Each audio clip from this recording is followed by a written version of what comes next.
Então, boa tarde a todos. A gente vai começar o nosso seminário de hoje. Nosso palestrante é o professor Gabriel Coutinho, meu colega de departamento da UFMG, é um enorme prazer apresentá-lo.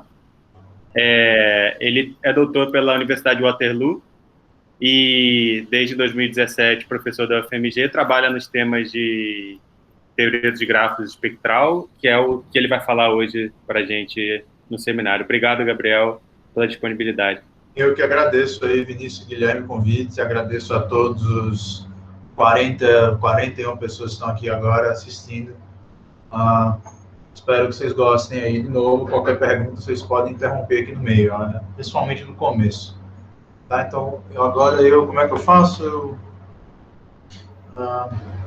Tá.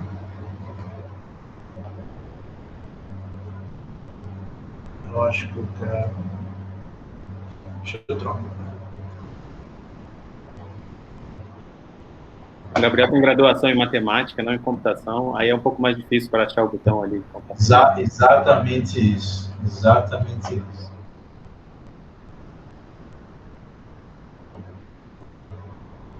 Tá todo mundo vendo minha tela aí? Tá, não é isso? Agora sim. Mas estão vendo a tela errada. Tá aparecendo a miniatura só.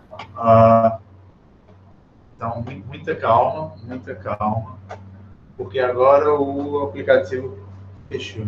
Espera aí. Take your time. Obrigado, então. Então, é bom que... Já tem gente fazendo bullying aqui no chat. Evelyn, não é assim, Evelyn. Ela tá te defendendo, pô. Deixa eu tentar, então...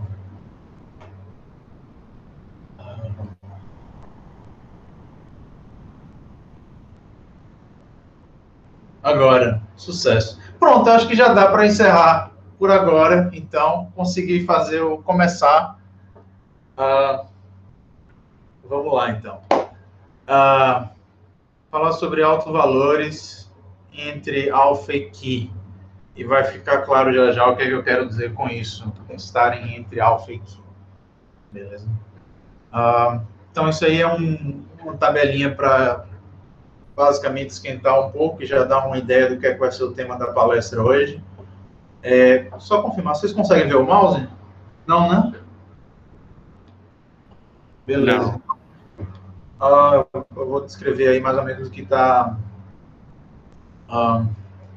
olha, alfa vai ser a notação que eu vou usar para o número de independência de um grafo, também chamado número de Euclid, o número de estabilidade, né, o stability, que é o tamanho do maior conjunto independente de um grafo. Aí ômega para o tamanho do maior clique no grafo, para o número cromático, e aí existe até aí esses três, óbvio, acho que todo mundo conhece, sabe que são o padrão. O complemento do Ki, né, o menor número de cliques que você precisa para cobrir um grafo, a notação desse depende um pouco de onde você está lendo. Eu coloquei um θ minúsculo aí, mas no fundo eu nem vou acabar utilizando essa notação por conta dessas relações de complementaridade, né? O alfa é o ômega do grafo complemento, e aí, em geral, toda vez que eu quiser me referir ao parâmetro do grafo complemento, eu vou simplesmente colocar a barrinha em cima do parâmetro, né? E o menor número de cliques que você precisa para cobrir o grafo, esse é o número cromático do grafo complemento. Então, no fundo, eu vou estar sempre falando aí de alfa, ômega, Ki ou Ki barra. Beleza? E aí tem essas duas desigualdades embaixo, são desigualdades muito simples, né? A primeira delas fala que o número cromático maior ou igual que o número de clique, porque, afinal de contas, cada vértice de clique precisa receber uma coisa diferente. E a segunda, que o produto do número cromático com alfa é maior ou igual que o número de vértices, porque o número cromático está falando quantos conjuntos dependentes, né? Você está numerando a quantidade de conjuntos dependentes que você usa para cobrir um grafo. Você vai ter um conjunto que é grande, um que é pequeno, um que é médio, etc., em geral. Mas aí, claro, que o tamanho do maior vezes a quantidade de conjuntos certamente excede o número de vértices em um grafo. Beleza? Então, isso aí é bem básico. Mas, na verdade, essas duas desigualdades, elas meio que vão motivar o que vai aparecer aqui em diante. Eu vou começar a falar de propriedades algébricas, autovalores, etc., que tem muito a ver com essas duas desigualdades aí de baixo, tá? Então, as perguntas básicas, assim, que, né, o que vai meio que guiar o que vai acontecer, como limitar esses parâmetros, né? Todos sabem, esses parâmetros são todos difíceis de calcular em geral, num grafo. Então, como que a gente consegue obter bons limites para ele, né? Se existe ou não existe alguma noção de dualidade, eu vou esclarecer o que é que isso significa, e o que é que acontece quando você tem igualdade.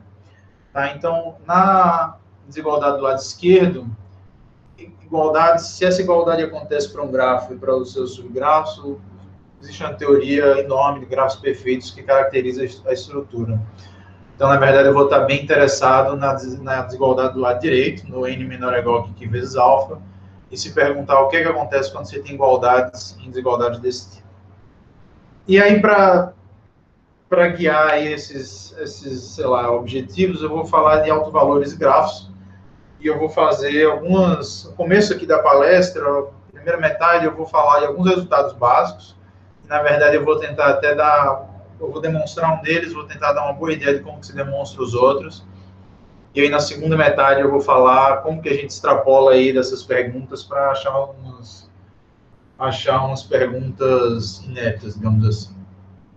Então, ó, agora eu vou um pouco mais detalhado, porque eu imagino que alguns de vocês, né, que trabalham com teoria espectral de grafos, fizeram um curso de álgebra linear só há um bom tempo, talvez não se lembrem mais dos detalhes. Então, ó, dado um grafo aí, esse caminho com 3 vértices, o P3, essa matriz do lado direito é a matriz de adjacência.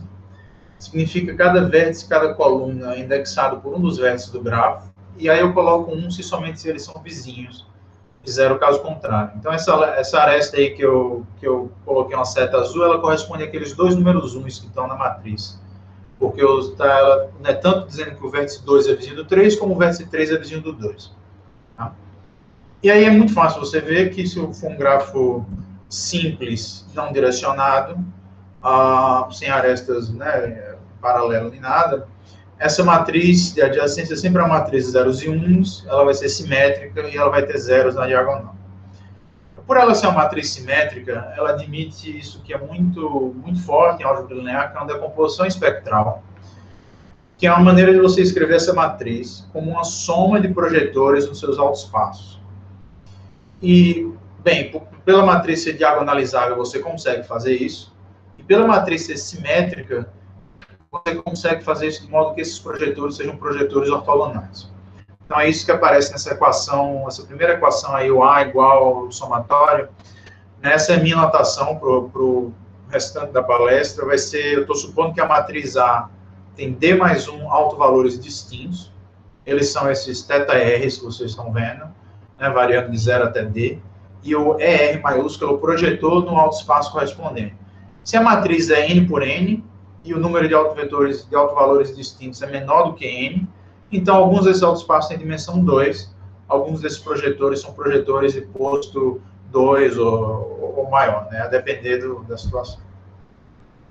E aí eu vou estar, em geral, assumindo que os autovalores estão ordenados do maior para o menor, e ao longo da palestra eu também vou usar essa notação θm maiúsculo para me referir sempre ao maior autovalor da matriz e θm minúsculo para me referir sempre ao menor autovalor da matriz. Então, toda vez que aparecer um θm maiúsculo, eu estou pensando no maior autovalor da matriz, qualquer que seja ela que apareça do lado. Então, só para dar um exemplo, né, concreto, aí embaixo você tem a decomposição espectral do P3, né, os 3 números que eu apontei com a seta rosa são os autovalores, e as 3 matrizes que você está vendo são os projetores do altoespaço. Bom, o resultado mais básico, talvez, em teoria espectral de grafos, o primeiro resultado que você, né, fala para os seus alunos é esse. Se um grafo é regular, então o grau, né, a valência de todos os vértices, é o maior autovalor do grafo. E ele corresponde a um autovetor em que todas as entradas são unis. Você pode ver isso exemplificado aí do lado direito. Né? Essa matriz é a matriz de adjacência desse grafo. Você multiplica ela pelo vetor todos uns, você está escrevendo do lado direito a soma de todas as linhas. E a soma de cada linha é o grau do vértice. Como o grau de todos os vértices são iguais, no caso 3, você tem que esse vetor todos uns é um autovetor e o autovalor correspondente é o autovalor 3. E só para dar mais um gostinho nesse grafo, além de ser regular, ele é bipartido. E para grafos bipartidos a gente tem esse fenômeno interessante. Se você pegar um autovetor para o maior autovalor e trocar, né, multiplicar as entradas correspondentes a uma das classes por -1, você também tem um autovetor, só que para o autovalor que é menos o maior autovalor. E aí você pode verificar que isso daí está funcionando bem. Isso é uma propriedade de partidos, né? Você multiplicar uma das classes por -1 e construir um novo autovetor para um novo autovalor. Mas está aí só para dar um esquentado. Então, como que a gente agora já pode até pensar um pouco em termos dessa, né, multiplicação de matrizes por vetores, etc., para achar algo que fala de coclix, né, de conjuntos independentes. Então, olha, nesse mesmo gráfico eu selecionei um conjunto independente. E aí do lado direito você está vendo a mesma matriz de adjacência do grafo, multiplicada agora por um vetor, que descreve quais são os vértices do conjunto independente.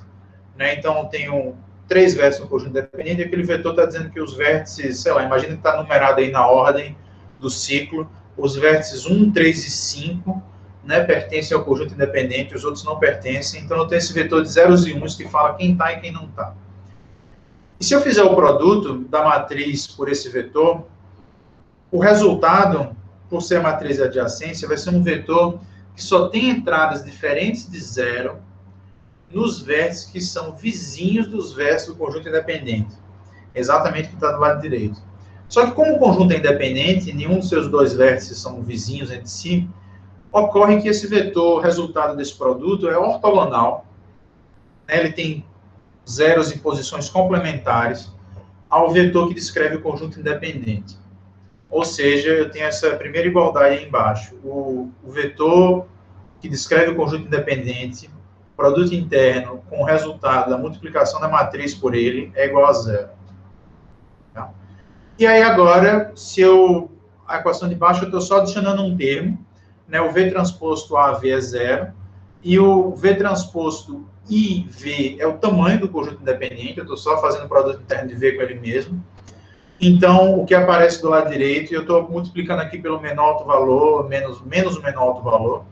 Então, o que aparece do lado direito é menos o menor alto valor vezes o tamanho do conjunto independente.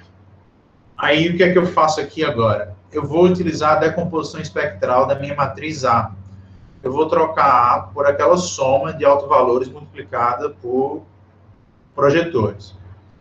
E aí eu vou obter exatamente essa equação que está embaixo, porque o A é o somatório dos θr vezes ER, e o I, a matriz de identidade, é o somatório dos ER, porque, afinal de contas, esse é um conjunto de projetores que está projetando em vetores ortogonais, faz parte do teorema da decomposição espectral. E aí, do lado direito, eu tenho ainda a mesma coisa, só que aí vem um ponto crucial dessa demonstração, que é o seguinte: esses projetores são projetores e, portanto, são matrizes positivas semidefinidas. Tá? Então, V transposto um projetor V é sempre maior ou igual a 0. Esses termos entre parênteses são, né, o autovalores é θr menos o menor deles. Então, esses termos também são maiores ou iguais a 0. Então, todos os termos desse somatório, quando você multiplicar pelo V transposto V de cada lado, vão ser números maiores ou iguais a 0. E na equação de baixo eu estou descartando todos eles, com exceção daquele que corresponde ao maior autovalor do grafo. E parece que eu estou descartando muita coisa, mas na prática, muitos desses números eram iguais a 0, são iguais a 0, ou são muito próximos de 0. Se você gerar grafos, principalmente grafos que se aproximam de serem grafos regulares, esses números eles tendem a ser muito pequenos, com exceção desse que eu deixei, que é o que corresponde ao maior alto valor. Tá? E aí, se o gráfico for regular, o maior alto valor tem um autovetor que é todos uns, e esse projetor no alto espaço vai ser uma matriz que só tem uns, porque é o autovetor vezes ele mesmo, né? Então você tem todos uns, formam só tem uns, a menos de uma normalização. Então o resultado do que está aí do lado esquerdo é esse termo que está aí embaixo, que é a diferença do maior alto valor com o menor. O tamanho do conjunto independente ao quadrado dividido pelo número de vértices. E do lado direito eu continuo tendo o que eu tinha desde o começo. Então, se você reorganizar isso daí, você conclui, você acha um limitante superior para o tamanho de qualquer conjunto independente. que vai depender dessa diferença do maior alto valor com o menor e do número de vértices, que é isso que está aí em cima. E esse limitante é chamado de ratio bound. Ele foi descoberto por Hoffman lá em começo da década de 70, talvez, mas provável até que outras pessoas já conhecessem ele antes. E bem, ele está aí. Então, esse é o primeiro resultado, e acho que é o que eu fiz, mostrei aqui a demonstração. Por ser uma demonstração relativamente simples, eu mostrei mais em detalhes para vocês. Aí, olha de volta para essa matriz. Isso aqui agora só para dar uma motivada para o que vai aparecer daqui a pouco. Essa matriz de adjacência, ela tem uns e zeros. Mas se ao invés de uns eu tivesse qualquer coisa, mesmo após fazer o produto, eu ainda teria um resultado que é ortogonal ao vetor característico do conjunto que determina o coclique. Então, a motivação agora é assim, o que é que eu posso fazer, que tipo de valores eu posso colocar no lugar dessas interrogações. E, claro, se você fizer isso, não necessariamente a mesma demonstração vai funcionar, mas ao fazer isso, você ganha uma certa liberdade e você ainda consegue caminhar um pouco e chegar em limitantes que tem a ver com isso que eu escrevi em cima. Só que agora os autovalores vão mudar. Então, seria uma tentativa de você otimizar essa fração aí que envolve os autovalores, variando essas entradas na matriz. Isso é que é a grande motivação do que vai acontecer agora em diante aqui nas nossas discussões. Um outro resultado de teoria espectral de grafos que eu vou fazer, que eu queria falar para vocês, é chamado interlace, é um resultado antigo, bem antigo, na verdade, século XIX. Você tem uma matriz simétrica e você elimina uma linha e uma coluna, exatamente como eu fiz aí do lado esquerdo. E aí supõe que essa é uma matriz 5 por 5, aí tem 5 autovalores, a de baixo vai ter uma matriz 4 por 4. Não importa qual linha e qual coluna você... Bem, se você eliminar sempre a mesma linha e a mesma coluna, né? Não importa se é a primeira, a segunda, a terceira e a quarta, os autovalores, eles vão se interlaçar dessa forma. Tá? Sempre acontece. E ainda um pouco mais geral do que isso pode ser descrito em termos de uma operação de matrizes, que é a seguinte: essa operação de eliminar uma linha ou coluna corresponde a multiplicar a matriz A pela esquerda e pela direita por uma matriz e a sua transposta, que é a matriz que fala que você está, né, eu acho que está errado. Me parece que está ao contrário, talvez. Não, está certo. Perfeito, não, perfeito, está certíssimo. Que é a matriz que fala o que é que você está guardando do lado... Ela fala quais linhas e quais colunas vão ficar, e a linha que vai embora, ela corresponde a essa coluna toda zero. Tá? E aí, olha, ao fazer isso, a propriedade que essa matriz satisfaz é que o produto dela com ela mesma é a matriz de identidade. Então, o teorema de Interlace, na verdade, ele funciona para qualquer matriz que você coloque, multiplicando a matriz A pela esquerda e pela direita, desde que o produto da transposta com ela mesma seja a matriz de identidade, você vai ter essa propriedade de interlaçamento dos autovalores. Então, se os autovalores da matriz A estão ordenados aí do maior para o menor, alfa 1 até alfa n, os autovalores da matriz B estão ordenados aí de beta 1 até beta m, você tem que o alfa 1 é maior que beta 1, beta 2, alfa 2 maior que beta 2, etc. E se você ordenar ao contrário, você também tem o mesmo tipo de desigualdade. Isso é verdade, esse é o teorema de Interlace, ele é verdade para qualquer matriz que você colocar aí no lugar do S, desde que o S transposto S seja identidade. Então, como que isso pode servir de uma maneira simples, talvez, para também limitar conjuntos independentes ou colorações em um gráfico? Olha, se um gráfico tem um conjunto independente de tamanho K, você sempre consegue escrever a matriz de adjacência do gráfico tendo um bloco de zeros, K por K zeros, lá em cima, que são exatamente os vértices do seu conjunto independente. Os primeiros vértices vão ser os vértices do conjunto independente. Como não tem adjacência entre eles, você tem esse bloco de zeros. E aí eu posso simplesmente aplicar interlacing iteradas vezes, remover todas as linhas do A que não estão nesse bloco, junto com todas as colunas, e achar uma matriz S que, quando eu multiplico pelo A, pela esquerda e pela direita, eu obtenho essa matriz de todos zeros, cujos autovalores são todos zeros. Então, só olhando para isso, a gente sabe que, pelo menos, K autovalores do A são maiores ou iguais a zero. Tá? Porque os maiores autovalores do A são maiores que os maiores autovalores dessa matriz de zeros, e aí você tem você consegue mostrar isso. Esse é um resultado chamado Inertia Bound, no caso aí para CoClix, e ele é devido a primeira pessoa que observou isso e explorou em mais detalhes foi Cvetkovic, lá no década de 80, 70, 80 talvez. E aí, novamente, no caso geral, você pode variar as entradas do A que são não zero. Então, na matriz de adjacência, em vez de 1, você pode colocar qualquer coisa e você ainda pode fazer a mesma conta.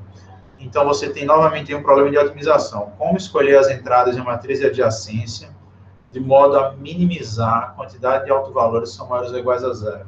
E quando você achar a sua melhor escolha, você obtém um bom limitante para o alfa, para o número de independência. Durante muito tempo, se acreditou, inclusive, que para qualquer grafo, era uma conjectura, né, que para qualquer grafo sempre existe uma escolha de peso na matriz de adjacência que leva ao número de autovalores maiores ou iguais a zero, que é exatamente igual ao número de independência, sugerindo que a otimização desse problema resolveria o problema de independência. Isso é falso. A gente hoje conhece exemplos onde não é possível, muito difícil encontrar exemplos de grafos onde não é possível, entre todas as maneiras de colocar peso, fazer isso. E foi tão difícil, né? Bem, se acreditava que isso seria possível e foi tão difícil encontrar um contra-exemplo, porque fazer a sua otimização é uma otimização difícil. Mas isso não é um problema de otimização que você consegue resolver rapidamente, claro. Então, é um limitante muito bom, mas é um limitante difícil de calcular. Uma outra aplicação do interlacing, agora já pensando no problema de coloração, é o seguinte: imagine que eu tenho uma coloração desse grafo, você está vendo em 3 cores, que correspondem a esses 3 blocos de zeros na matriz de adjacência, né? Conjuntos independentes que particionam o conjunto diverso do seu grafo. E aí você coloca, multiplica pela esquerda e pela direita pela matriz, que é a matriz de partição desses conjuntos, ou seja, a matriz que fala aqui no primeiro, né, que você está particionando os conjuntos nesses 3. Bem, o resultado desse produto é a matriz que está do lado direito, que é uma matriz que só tem zeros na diagonal, e que, portanto, a soma dos autovalores dela é zero. E aí, se você fizer alguma modificação assim, simples, porém esperta, nas entradas da matriz, você consegue garantir que o beta1, o maior autovalor dessa matriz 3x3, é sempre igual ao θ0, que é o maior autovalor da matriz de adjacência. E aí, pelo interlacing, os demais autovalores dessa matriz 3x3 são maiores ou iguais que o menor autovalor da matriz de adjacência. Então, nessa desigualdade aí de baixo, o que vocês estão vendo é que o beta1 é igual ao θ0 e o beta2 e o beta3 são maiores ou iguais que o θd. E eu tenho aqui, de fato, beta2 e beta3 porque esse é o número cromático menos 1. Então, você tem essa desigualdade, que o 0 é maior ou igual que o θ0 mais o número cromático menos 1 vezes o θd. O que leva a esse outro limitante, que é um limitante também espectral, que usa autovalores, só que é um limitante inferior para o número cromático.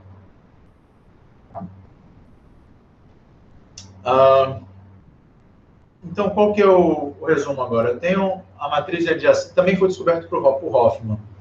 Eu tenho a matriz de adjacência, ela tem esses autovalores que vão do maior ao menor, do θm maiúsculo ao θm minúsculo, e aí eu tenho esses 2 limitantes, que são limitantes espectrais. O menos o maior dividido pelo menor limita o número cromático inferiormente, e o número de vértices vezes essa fração que limita o número de independência superiormente. A de cima vale para qualquer grafo, e a de baixo vale somente se o grafo for regular. Tá? E aí eu já quero motivar um pouco uma das coisas que eu olhei, penso, notei, discuti com os colegas e acho de uma maneira interessante, que é o seguinte: olha, o N, o número de vértices, é menor ou igual que o número cromático vezes o número de independência. Aí eu vou substituir o número cromático por algo menor, substituir o número de independência por algo maior, que são esses 2 limitantes espectrais, e, na verdade, o que era uma desigualdade vai virar uma igualdade.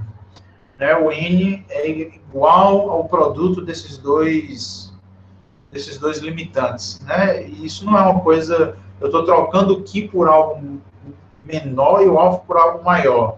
Então, a princípio, essa bound podia ter sido destruída. Não só ela se manteve, como ela virou uma igualdade.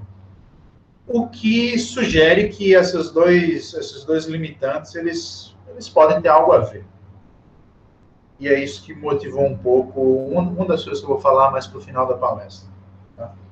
Mas antes de falar de resultados novos, eu vou agora trazer um novo ingrediente que apareceu no final da década de 70, que é o número θ de um grafo, definido por Lovász, para resolver um problema sobre capacidade de Shannon, etc., mas que depois se tornou fundou quase que uma área de pesquisa, e que mostra a conexão de otimização semidefinida com teoria espectral de grafos.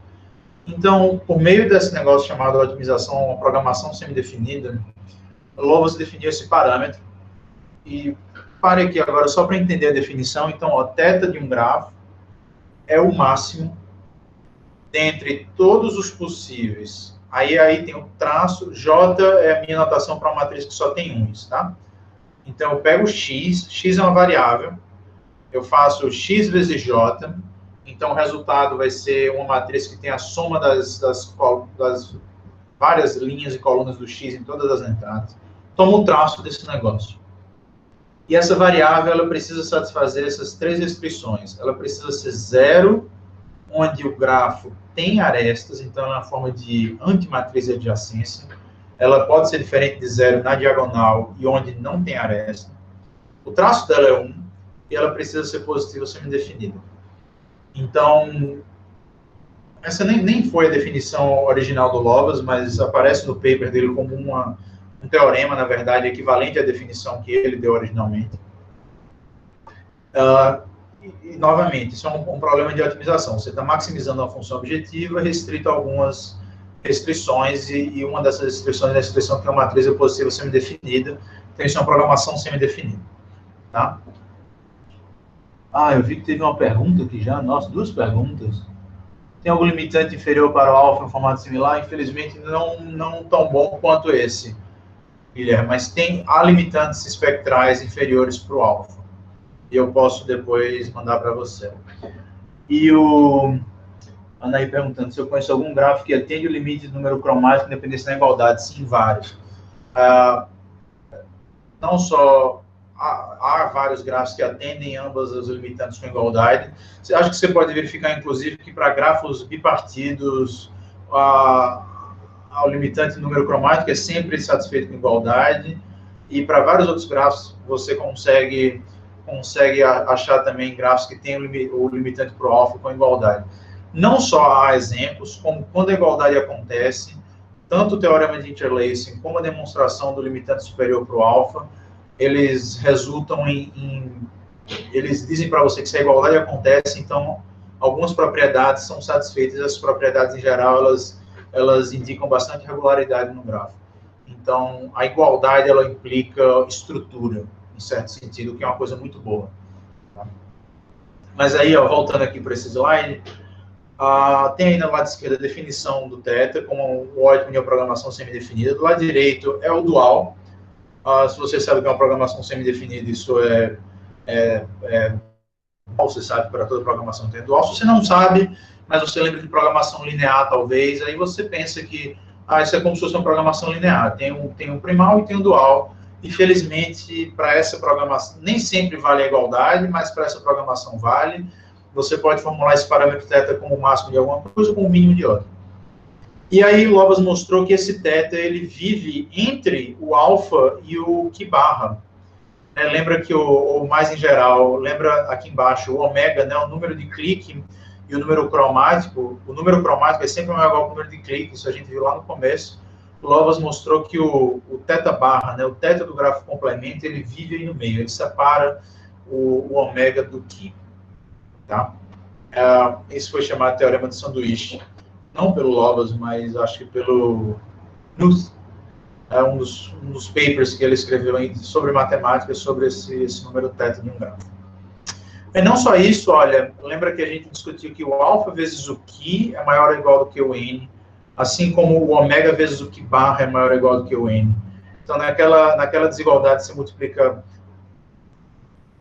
Desculpa, o alfa vezes o Qi é maior ou igual do que o N, então eu também posso trocar o alfa por algo maior, o Qi por algo menor, e eu ainda tenho a desigualdade, que é o θ vezes o θ barra maior ou igual do que o N. Então, naquelas... Né, aqui a gente já tem mais uma manifestação dessa coisa do N ser menor ou igual que alfa vezes Qi, em um certo sentido. E esse parâmetro de Lovász, ele tem algo a ver com o limitante para o número cromático que eu falei, porque Lovász também mostrou no paper original que esse parâmetro, né, o θ barra, né, o θ do grafo complemento, ele é igual ao máximo daquela função lá que aparecia no Hoffman Bound. Olha para o Hoffman Bound que está aí logo do lado direito, o Qi maior ou igual que 1 menos o θ, o maior autovalor sobre o menor autovalor. Aí o Lovász mostrou que você pode pegar um subconjunto de matrizes, variar e entre todas elas achar aquela que melhor dá essa fração, e ele mostrou que essa otimização é igual a esse parâmetro θ. Então, aqui já também sugere que há alguma conexão, ou deveria haver alguma conexão boa entre esses limitantes espectrais e essas programações semidefinidas. Tá? Então, ó, essa coluna do lado esquerdo é mais ou menos o sumário de tudo que eu falei até agora. Eu comecei falando de um limitante superior para o alfa, que só funciona se o grafo for regular. Eu falei não só daquele primeiro que eu fiz a demonstração elementar, como eu falei de um outro, que o alfa é menor ou igual que o número de autovalores menores ou iguais a zero, ou maiores ou iguais a zero, tanto faz. Aí depois eu falei de um limite, e isso eu já utilizava a técnica de demonstração do interlacing, né? Entrelaçamento, talvez. Aí depois eu falei desse limitante espectral para o Qi, né? Que a gente demonstra usando interlacing. Aí falei agora há pouco desse parâmetro θ, definido por Lovász, que satisfaz, que está entre o alfa e o Qi barra, portanto, seu complemento está entre o ômega e o Qi, e que também satisfaz aquele tipo de desigualdade N menor ou igual que alfa Qi, né? Só que no caso aí você troca o alfa por algo maior e o Qi por algo menor. E aí, pensando nessa desigualdade, eu também discuti um pouco como o produto dos bounds é igual a N, né? A desigualdade se mantém satisfeita. E aí eu queria brevemente falar sobre esses 4 tópicos, coisas que eu consegui fazer com meus coautores, meus colegas, que vão meio que na direção de ou entender melhor o que está acontecendo ou estender esses resultados para algumas situações. Tá? Então, lá na primeira linha agora, eu mencionei que fazer a otimização desses bounds é, em geral, difícil. Né? Ou seja, achar a matriz de adjacência com pesos que dá os melhores resultados para esses bounds não é uma coisa fácil. Mas o que a gente conseguiu fazer é que, se ao invés de se preocupar com o número de independência do grafo, a gente se preocupar com o número de independência do grafo de cada distância, que é o grafo que 2 vértices são vizinhos, somente se eles estão à distância no máximo k do grafo original, a gente consegue fazer boas otimizações nessas bounds, utilizando técnicas elementares, eu diria. Né? E esse resultado aparece a referência está do lado direito. Sobre a segunda linha, agora voltando até para a pergunta da Nair,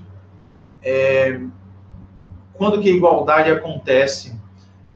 Quando a igualdade acontece, a demonstração usando interlace, ela implica propriedades estruturais no grafo.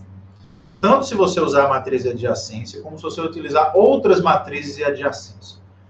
Então, tentando fazer a mesma demonstração, só que ao invés de a matriz de adjacência, usando a matriz laplaciana normalizada, a gente conseguiu demonstrar um bound análogo e também conseguiu, e aí o mais interessante, a gente conseguiu explorar de uma maneira muito, muito legal as propriedades estruturais que são forçadas pela igualdade. e também achamos vários exemplos de grafos onde a igualdade acontece. Sobre essa terceira linha, a gente se preocupou com a igualdade, né? Quando que o N é igual ao θ vezes o θ barra, tá? Então, é sabido que essa igualdade acontece se o gráfico for vértice transitivo, e a gente conseguiu generalizar isso para uma classe bem maior de grafos, que são grafos que pertencem a essa coisa chamada, eu vou falar mais em detalhes, mas uma álgebra coerente e homogênea, vou falar brevemente sobre isso daqui a pouco. E por último, essa que é o mais recente de todos, essa quarta linha que está aí, essa conexão suspeita entre as bounds, né? Por que esse produto ainda está igual ao N? A gente conseguiu formalizar muito bem essa noção, mostrando que essas bounds, elas na verdade são duais uma da outra, duais num sentido formal, bem estabelecido, que tem a ver com a otimização de normas no RN. Então, né, basicamente, elas são manifestações de normas duais. Então, eu vou tentar chegar lá também. E aí, essa quinta linha é mais ou menos o que eu estou pensando agora para os próximos passos. Né, tem esse limitante do Hambers, que é um limitante para o número cromático. Fala que o maior autovalor somado com os Q menos 1 menores autovalores é sempre menor ou igual que zero. E eu tenho pensado como otimizar esse bound. E isso tem algumas relações com tudo que aparece antes aí, mais ou menos. E, na verdade, eu estou procurando colaboradores para esse projeto. Então, se algum de vocês se interessar no final, a gente pode conversar melhor. E tudo isso faz parte de um grande projeto que eu tenho, principalmente discutido com o Marcel, que é professor da USP, sobre como otimizar o interlacing, né? O interlacing, o teorema de interlacing, como de fato extrair o máximo possível dele. Então, vou falar um pouquinho sobre esse primeiro. E, na verdade, eu não sei, o tempo, talvez o tempo acabe ficando um pouco curto, mas eu agora tenho 2 slides para o primeiro, 3 para o segundo, 4 para o terceiro e 5 para o quarto. Então, vai piorando em termos de... Mas aí, se ficar muito pesado, a gente pode pular algum deles. Então, para esse primeiro, de novo, eu quero agora calcular esses bounds para quando eu estou olhando para o grafo em que 2 vértices são adjacentes, se somente eles estão à distância no máximo 2. Por exemplo. Então, é isso que eu chamo de um 2 co-click. Aí, lembra que eu mostrei o bound explorando o fato que V transposto a V era igual a zero. Aí, agora, se eu estou olhando para um conjunto de vértices que estão à distância pelo menos 2, 3 no grafo, ao invés de ter só a matriz de adjacência ali no meio, eu posso ter um polinômio de grau no máximo 2, desde que ele tenha diagonal 0. Né? Então, ainda para grafos regulares. Né? Então, basicamente, o espírito aqui foi trocar o A por um polinômio de grau 2, e aí você consegue fazer uma demonstração muito parecida, e, na verdade, o bound que você obtém é esse que está aí, em vez de ser menos o menor autovalor dividido pela diferença, é o maior autovalor vezes o produto de 2 autovalores que estão mais próximos de menos 1, dividido por essa diferença. Esse produto de diferenças. Assim, a técnica ela não é muito sofisticada, ela se parece um pouco com a técnica original. O mais difícil dessa demonstração foi mostrar que o autovalor que otimiza é o que está mais perto do menos 1. Né? E esse resultado ele melhora o bound original, o bound óbvio, né? Que o número de vértices que está à distância pelo menos 3 no grafo regular, ele é menor ou igual do que n dividido pelo grau mais 1, né? Porque você tem as bolas lá meio, né, se encaixando no grafo. E aí a gente também tem o resultado em vez de 2 co-click para o k co-click. Eu não vou nem explicar em detalhes, mas é basicamente o que acontece. O slide está aí, vai ficar gravado. Quem estiver interessado, dá um pausa e entender o enunciado do teorema. Esse segundo aqui agora é um trabalho com 2 alunos aqui da FMG, que a gente, em vez de utilizar a matriz de adjacência, a gente utiliza essa matriz chamada Laplaciana. A matriz Laplaciana de um grafo, ela exatamente é menos a matriz de adjacência. adicionada do grau dos vértices na diagonal. Então, está aí, para esse exemplo, qual que é a matriz laplaciana. E normalizar ela significa multiplicá-la pela direita e pela esquerda por uma matriz diagonal, de modo que a diagonal dela vire identidade, vire todos uns. Então, você multiplica por 1 sobre a raiz quadrada do grau do vértice, pela esquerda e pela direita. Então, os comentários aí, né? Para vários objetivos, essa é uma maneira muito boa de normalizar a matriz laplaciana. E essa matriz não foi a gente que inventou, ela é explorada na literatura há anos. Tem um livro, basicamente, sobre teoria espectral na matriz laplaciana normalizada, escrito pelo Fan Chang. E ela tem relações muito legais com caminhos aleatórios, particionamento de grafos, etc. Então, ó, se a gente fizer o interlacing nessa matriz, escolhendo uma matriz de partição com pesos especial, a gente obtém uma matriz que tem uma diagonal só com entradas iguais a 1. Então, não sei se você lembrar, quando a gente fez a demonstração com interlacing da matriz de adjacência, a gente obteve uma matriz com diagonais iguais a 0. Com a matriz laplaciana normalizada, a gente consegue fazer esse interlacing e obter uma matriz que tem diagonais somente iguais a 1. Então, o traço dessa matriz é o número de cores, tá?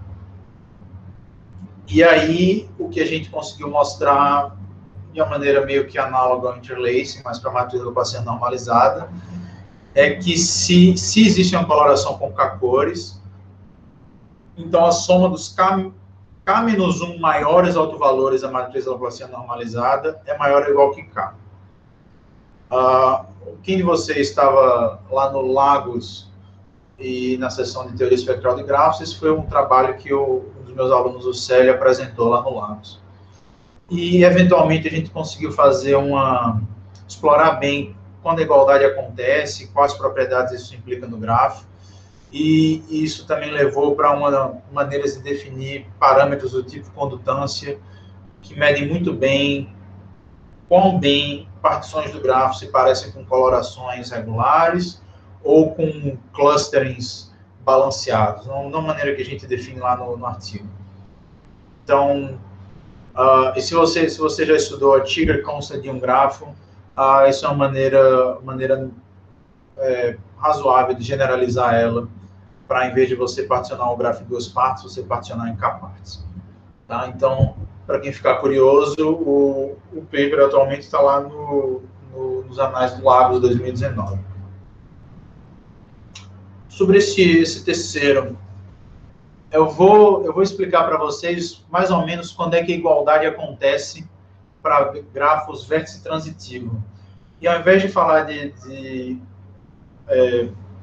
programação semi-definida, eu vou falar de programação linear e tentar explicar mais ou menos de onde que o fato do grafo ter muitos automorfismos ajuda na igualdade. Então, ó, essa é a matriz de incidência de um grafo. Então, ela tem linhas ordenadas pelos vértices e colunas pelas arestas. Você coloca um somente se o vértice toca na aresta. Tá? Então, você pode modelar o problema de colorir o seu grafo como uma programação inteira. E a ideia é a seguinte: colorir o grafo significa cobrir com conjuntos. Na verdade, eu falei matriz de incidência vértices coclix. Então, esquece que eu falei de aresta. As linhas são vértices e as colunas são coclix. Esse grafo ele tem 6 coclix, que é cada vértice sozinho, ou então o coclic, que é o vértice 1 e 3 e o vértice 2 e 4, que correspondem às 2 últimas colunas ali da matriz. Colorir o grafo significa cobrir ele com coclix, ou seja, fazer uma escolha de coclix, que corresponde a multiplicar por um vetor de zeros e uns do lado direito, e obter algo que é maior ou igual que todos juntos. Tá? Então, esse é o espírito de qualquer formulação desses problemas de cobertura com uma programação inteira. Então, o que a gente quer é minimizar a quantidade de uns que aparece nesse vetor de zeros e uns. E isso que essa formulação embaixo está falando. Né? Eu quero minimizar a quantidade de uns nesse vetor de zeros e uns, de modo que o produto ainda cubra todos os uns, e eu quero que esse vetor seja maior ou igual que zero. E se ele for inteiro, se as entradas forem de fato zeros e uns... What the hell? Que loucura. Meu Siri acordou aqui no meio da palestra. Se ele for... se a gente forçar que as entradas são inteiras, a gente tem uma formulação para o key. E se a gente tirar essa necessidade de entradas inteiras, a gente tem uma formulação para o key fracionário. E, obviamente, como isso é uma programação linear, se você não considerar as restrições de integralidade, você tem uma dual, e a dual é exatamente o que está escrito aí. E o interessante notar nessa formulação dual é que o 1 sobre alfa, o número coclique, né, o número de dependência do grafo, vezes o vetor todos uns, é sempre viável para essa dual. E, portanto, o seu valor objetivo é menor ou igual do que o ótimo. E o seu valor objetivo é n dividido por alfa. E o ótimo dessas formulações é o key fracionário.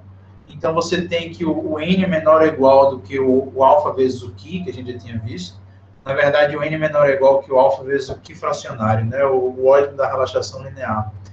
E é uma consequência simples aqui de explorar a dualidade de programações lineares e achar uma solução viável para o problema de maximização que cabe. Aí, onde é que simetrias do grafo aparecem? Aparecem no seguinte: eu tenho em cima todas as 8 simetrias desse grafo, e eu tenho um vetor que era indexado pelos vértices com as entradas 2, 1, 1 e 0, por exemplo, um vetor qualquer. E aí, se eu aplico uma simetria no grafo, essa simetria induz uma simetria no vetor. E aí, nota que no grafo de cima, se eu olho para todas esses caras e eu somo todos eles, a média deles é o vetor todos uns, ele fica constante. Tá? Então, toda vez que você tem um vetor que atribui peso nos vértices de um grafo, se o grafo tem simetrias suficientes que mandam todos os vértices em todos os vértices, e você soma todas essas simetrias e olha a média é um vetor que é constante em cada vértice. E isso não é verdade se o grafo tem menos simetrias. No exemplo de baixo, eu tenho um grafo que as simetrias ou mandam 1 em 3 e 3 em 1, ou mandam 2 em 4 e 4 em 2. Então, a média não fica constante. A média fica constante apenas nos vértices que são equivalentes via simetrias. Então, utilizando essa ideia, você consegue mostrar que aquela solução viável para o problema de maximização que a gente viu aqui embaixo, ela, na verdade, é uma solução ótima. Porque qualquer solução ótima pode ser, digamos assim, você pega uma solução ótima, aí aplica uma simetria, tem outra solução ótima, aplica outra simetria, tem outra solução ótima. Depois você soma todas elas, divide pela quantidade de soluções que você tem, você ainda tem uma solução ótima. Só que ela agora vai ser constante em todo mundo. Então, a ideia aí é essa, né? Na formulação dual para o key fracionário, o vetor constante 1 sobre o número de coclique em todos os vértices é uma solução viável e ela é uma solução ótima. Tá? Isso é basicamente o que esses dois primeiros blocos aí tá dizendo. Então, se um grafo é vértice transitivo, ou seja, se existe automorfismo que manda qualquer vértice em qualquer vértice, você sempre pode pegar uma solução para o problema do key fracionário e tornar ela constante. E aí você tem a igualdade.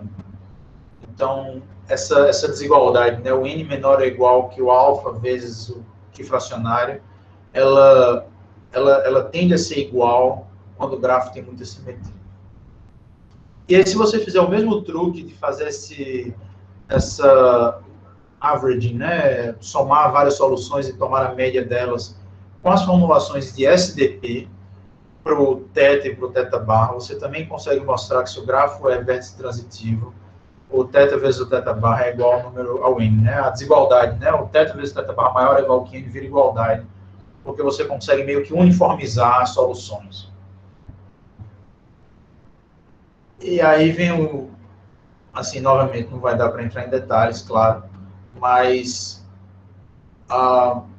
Isso era verdade para grafos que são vértice transitivo.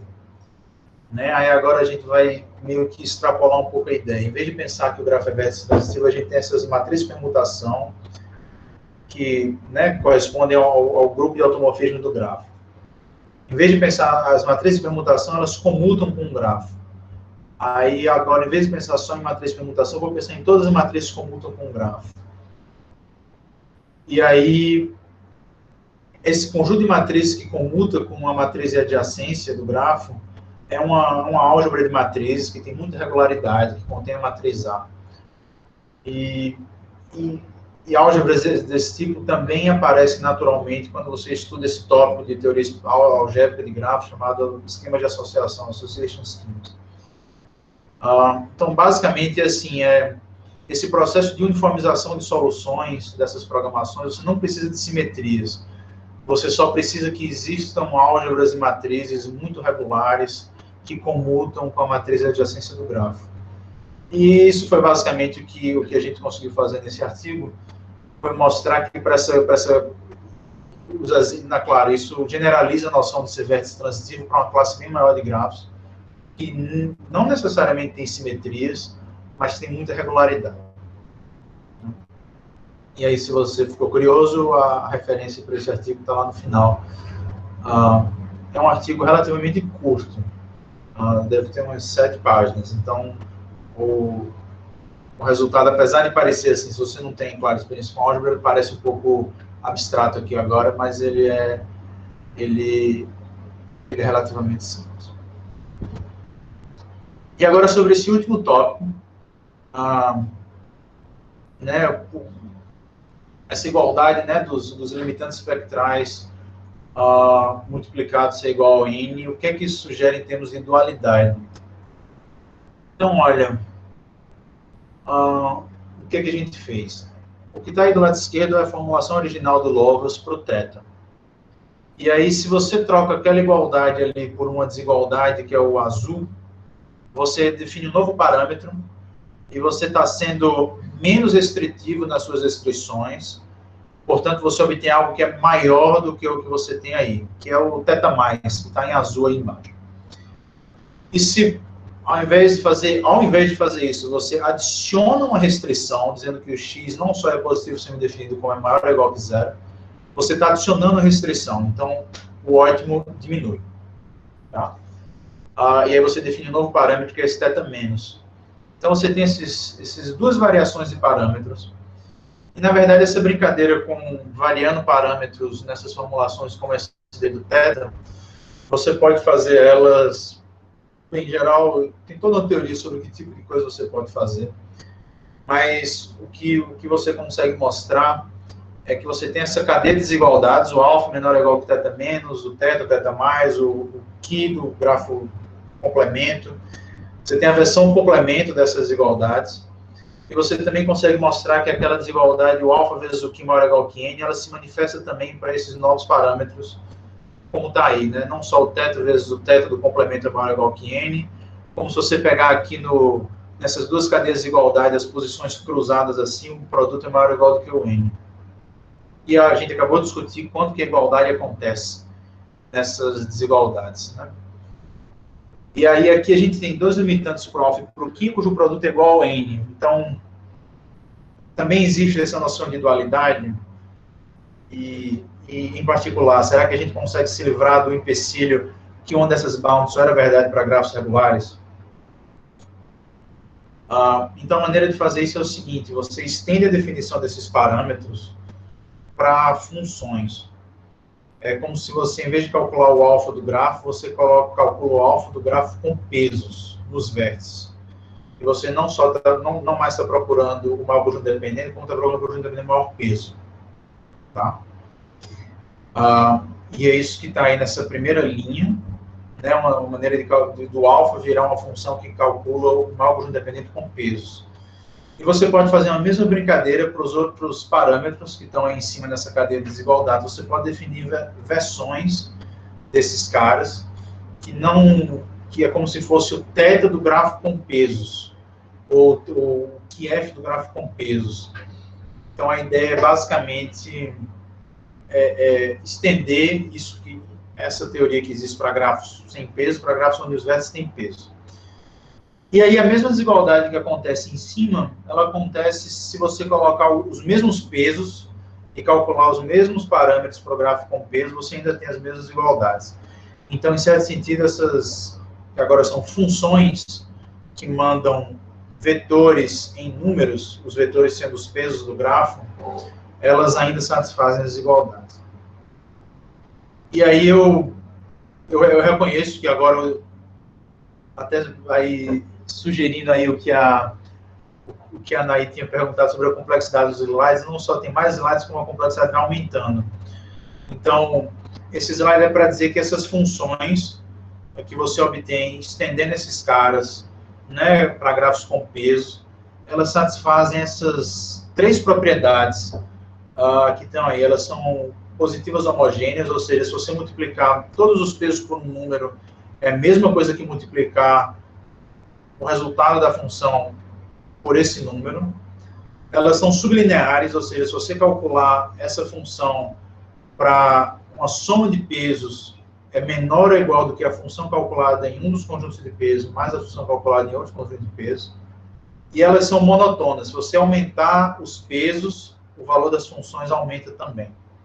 Né? Pense, por exemplo, isso do mais fácil deles, que é o primeiro, né? Que é o conjunto independente com pesos. Né? Se você multiplicar todos os pesos por um número, então você está só escalonando o tamanho dos conjuntos independentes. Então, essa primeira propriedade é bem fácil. Se você aumentar o peso em alguém, o valor só aumenta. Isso não é tão fácil de ver, mas funciona também. E para funções que satisfazem essas 3 propriedades, existe uma definição de dual, que é essa que está embaixo. Que é o ínfimo dentre todos os números, que torna... que garante uma desigualdade para todos os outros vetores. É uma definição complicada de passear, vocês nem precisam, de fato, passear essa definição agora, mas basicamente, para todas essas extensões desses parâmetros com pesos, cada um deles possui uma dual, que é uma dual formal, bem definida em termos de normas. Tá? Então, pela construção da dual, essa segunda desigualdade, essa segunda linha, desigualdade na segunda linha sempre acontece. Isso é exatamente a formalização daquelas 3 desigualdades envolvendo o alfa vezes o Ki, o θ vezes o θ barra maior ou igual que n. É exatamente uma consequência da definição de dualidade. E não só isso, como você tem que, se você pega 2 das funções e uma menor ou igual que outra, os duais eles trocam de lugar. E é exatamente o que está acontecendo aqui embaixo. A gente tem a cadeia de desigualdades para as funções alfa, θ menos, θ, θ mais e Qf. E se você tomar o dual delas, é exatamente a função oposta aí na cadeia do grafo complemento. E aí você tem... então, o alfa, ele é essa formalização aqui, ele é o dual do Qf. O θ menos é o dual do θ mais do complemento, o θ é o dual do θ do complemento, etc. E aí, o que é que a gente fez? A gente pegou lá a definição, eu acho que eu vou até me arriscar a voltar até o começo aqui, lá no paper do Lovas, ele mostrou que o θ ele tem essa definição equivalente como uma otimização da bound de Hoffman. O que a gente fez foi colocar, e já era sabido, já era conhecido, como colocar pesos nesse cara, que é o que está em cima. Né? Então, isso é a versão com pesos da formulação do θ que otimiza o bound para o número cromático. E já era sabido que o ótimo desses caras é o θ, mesmo com pesos. A versão sem pesos foi o Lovas que mostrou, a versão com pesos eu acho que foi o Knuth que mostrou. Então, o que a gente fez foi calcular o dual, ou seja, achar uma expressão para o dual, e é exatamente o que está aí, então a gente aplicou a definição. E um dos nossos resultados foi mostrar, que não é óbvio, que o mínimo dos duais também é o θ de logos. Então, a otimização do primal dá o θ. Quando você toma um dual, você tem algo cuja minimização vai ser maior ou igual que o θ. Poderia estar, mas aí deu igual ao θ de logos. Esse é um dos nossos resultados. E aí acontece o seguinte, o que é que isso tem a ver? Se a expressão do primal e do dual, o primal aplicado no vetor de todos os uns, que coloca peso uniforme em todo mundo, é o limitante inferior lá do Hoffman, para o número cromático. Se você colocar pesos iguais em todo mundo, o que você obtém no dual, para grafos regulares, é exatamente o limitante lá superior do alfa. Então, a gente meio que conseguiu encaixar esses limitantes espectrais num contexto mais amplo, parecem como resultados de otimização semidefinida, ou colocando pesos, usam a noção formal de dualidade, e a gente mostrou que esses limitantes eles são duais um do outro. Tá? Então, isso é um trabalho junto com o Marcel, e o aluno de mestrado do Marcel, Natan. E atualmente ele está submetido, deve aparecer aí, espero que esse ano ainda. E agora, um último comentário sobre o que é que eu quero fazer aqui. O William Hammers tem esse resultado que fala que se M é pelo menos o número cromático do grafo, então a soma do maior autovalor com os M menos 1 menores autovalores é menor ou igual que zero. Note que se você começa com θ1, ele é maior do que zero. Aí se você soma o menor autovalor, em geral você ainda está maior do que zero. Você soma um segundo menor autovalor, você está maior do que zero. Eventualmente isso fica menor do que zero. E quando isso fica menor do que zero, você passa a ter um candidato para o número cromático. Ou seja, o maior M, tal que essa soma ainda é positiva, ele é um limitante inferior para o número cromático. E aí a minha pergunta é como otimizar esse bound, ou seja, como variar as entradas da matriz de adjacência para achar o maior M, tal que essa soma ainda é positiva. Essa é uma das perguntas que eu tenho pensado muito agora. Ela tem muito a ver principalmente com... eu posso até deixar como exercício fácil para a palestra de hoje, mostrar o limitante inferior do Hoffman para o número cromático, assumindo esse resultado do Hammers. Ou seja, mostrar que 1 menos o maior sobre o menor autovalor é menor ou igual que o número cromático, utilizando esse resultado do Hammers como lema. E uma outra coisa que eu tenho pensado é nessa cadeia de desigualdades. Eu até coloquei no slide, no abstract do talk, finalmente eu vou falar.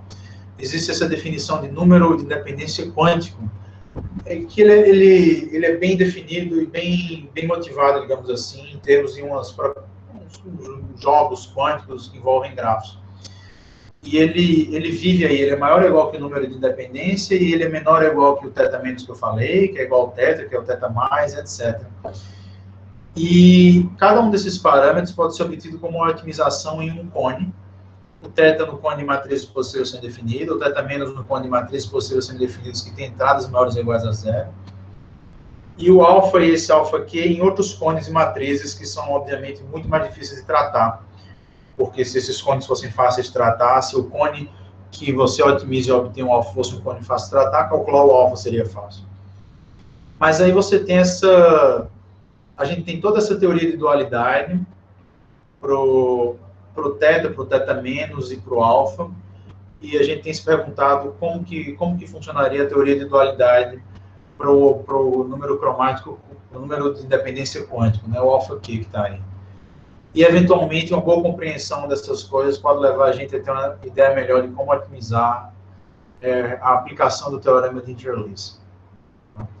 Então, são direções aí de pesquisa um pouco vagas, mas se alguém ficar curioso, eu vou estar super disposto depois a explicar melhor, não só um pouco sobre os 4 artigos, como também sobre o que é que eu quero fazer aí. E aqui o meu slide final, esses são meus coautores dos 4 artigos que eu falei. Também está aí o link do archive para cada um deles, quem ficar curioso. E grato a todos. Então, agora eu gostaria de convidar todos para agradecer ao Gabriel pela palestra.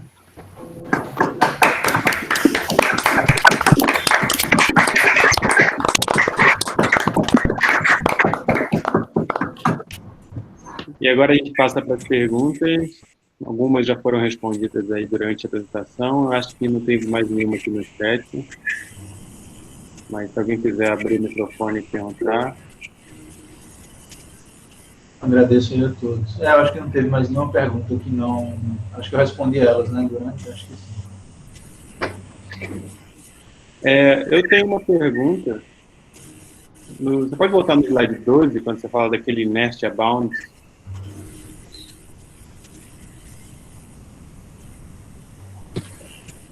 Opa, calma. 12? Isso, já passou. Não, é esse. O ruim de animação é essa, você tem que sair passeando até chegar lá. Reassistir todas elas. Da primeira vez é linda a animação. Aí da quinta vez que você vê, você fica, putz, querido. Esse aqui. Isso. Esse limite... Bom, você sabe que então o número de altos valores zero dá um limite para o tamanho do conjunto dependente máximo, certo? Certo. Esse limite pode ser arbitrariamente ruim? Eu acho que ninguém conhece um exemplo de uma família de grafos onde ele é arbitrariamente ruim. Então, poderia ser que ele tivesse ensanduichado entre o conjunto dependente máximo e a função do conjunto dependente máximo, alguma coisa desse tipo. Poderia. Certamente poderia. Se sabe muito pouco. Assim, é muito difícil, de novo, otimizar esse cara. Porque é muito difícil você colocar numa programação matemática, numa programação do tipo programação linear, programação semi-definida, a função objetivo, número de autovalores que são maiores ou iguais que alguma coisa. Uhum. Então, essa é a dificuldade. Se o seu plano objetivo fosse limitar a soma, tranquilo. Limitar o maior deles, ótimo. Maximizar o menor deles, tranquilo também. Mas a quantidade de autovalores maior ou igual a zero é muito complicado. Então, não tem muita técnica para fazer isso. O primeiro exemplo em que... o primeiro resultado que alguém mostrou que há um grafo onde a otimização disso não dá o número de independência, acho que é de alguns 3 ou 4 anos atrás. Envolve pegar um gráfico com alta regularidade e sair fazendo simplificações. Dizer assim, se é tal entrada, variar tal entrada é a mesma coisa que variar esse bloco de entradas. E aí você consegue eventualmente melhorar. Depois que alguém achou um exemplo onde não tem igualdade, outra pessoa demonstrou que esse mesmo limitante, ele não só é limitante para o alfa, como ele é um limitante para o alfa Q, que eu falei no último slide, para o número de independência quântica. Então, na verdade, se o alfa é separado do alfa Q, esse cara é separado do alfa. Tá?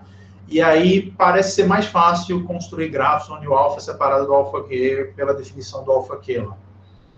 Mas ainda assim, acho que ninguém conhece um exemplo onde a separação é arbitrariamente grande. Eu acho que o exemplo pode até existir, mas ele vai ser muito difícil de construir. Essas coisas não são... Se só tirar a igualdade é difícil. Só tirar a igualdade... um delta não pode ser mais fácil. Olha, era um gráfico com... Eu acho que o primeiro exemplo é um gráfico com 13 ou 17 vértices, eu não lembro mais, é um gráfico de Pelley. E eu acho que o paper lá, para mostrar que eles são diferentes, tem umas 8 páginas assim de conta, sabe? Então, é difícil. A gente não sabe uma maneira boa de calcular o ótimo desse cara. E parece ser... E agora, esse é um problema que muita gente pensou durante muito tempo. Não é à toa que se acreditava que o ótimo aqui dava sempre igual ao alfa, né? Uhum. Porque era muito difícil. Era fácil achar exemplos. Acho que você pega qualquer grafo, fica gerando pesos aleatórios e, de repente, você descobre alguma coisa que não está igual ao alfa. Isso não é tão difícil, aparentemente. Mas é isso. Alguma outra pergunta ou comentário? Eu tenho aqui, Carlos aqui falando, desculpa. O Gabriel, uma pergunta. Ali naquela parte da desigualdade do Hemers, trocando ali das matrizes, né? Então, se eu entendi certo a pergunta, teria uma série de matrizes para os quais aquela desigualdade lá seria satisfeita, né? Fazendo modificações nas entradas, isso mesmo, essa mesmo. E você gostaria de achar uma maneira de melhorar a cota escolhendo as entradas certas para as matrizes, é isso? É isso, então. Pela demonstração original do Hammers, não importa, a única coisa que você precisa é usar os autovalores de uma matriz de adjacência, no sentido que ela tenha 0 na diagonal e 0 fora da diagonal. Certo, nas posições que não são adjacentes. Que não são adjacentes, você tem 0. Em vez de 1, você pode ter qualquer coisa, e a mesma demonstração do Hammers funciona. Certo. Então, a pergunta é, como achar os pesos que tornam que maximiza o M, tal que essa soma exceda o 0. Porque o M, se para um dado M essa soma for maior do que 0, esse M é menor do que o número cromático. Então você quer maximizar o M, tal que essa soma ainda é maior do que 0 para aquela matriz. Tá? Então você quer achar a matriz cuja o maior M que essa soma é maior do que 0. Tá. E aí, você vê como isso é um pouco diferente do outro problema já, que o Vinícius estava perguntando, porque lá eu quero otimizar a quantidade de autovalores. Aqui é pelo menos uma soma. Mas a dificuldade aqui é que você está somando o maior autovalor com os menores, então isso também não é fácil de colocar numa população semi-definida. Então, o tipo de otimização aqui é certo. Mas a dificuldade é essa, é você variar os pesos de modo a maximizar a soma do maior com os M-1 menores. Um pouco... Sim, e vocês têm exemplos onde vocês conseguem ver que trocando a matriz vocês conseguem melhorar a cota substancialmente? Certamente. Pelo menos assim, é fácil construir exemplos, você aumenta pelo menos uma unidade. Certo. Pode ser uma família significativa de exemplos onde, sei lá, o ótimo disso dá o θ, dá o que, e o sem fazer dá muito longe do que. Isso eu não tenho. Mas, assim, realmente dá para aumentar bem.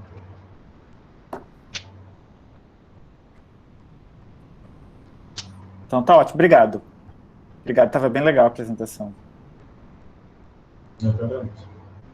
Bom, algum outro comentário? Se não houver, acho que a gente pode agradecer ao Gabriel e encerrar.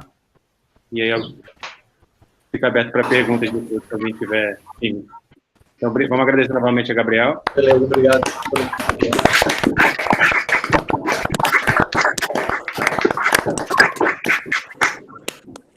O Vinícius, aonde que vai ter a gravação?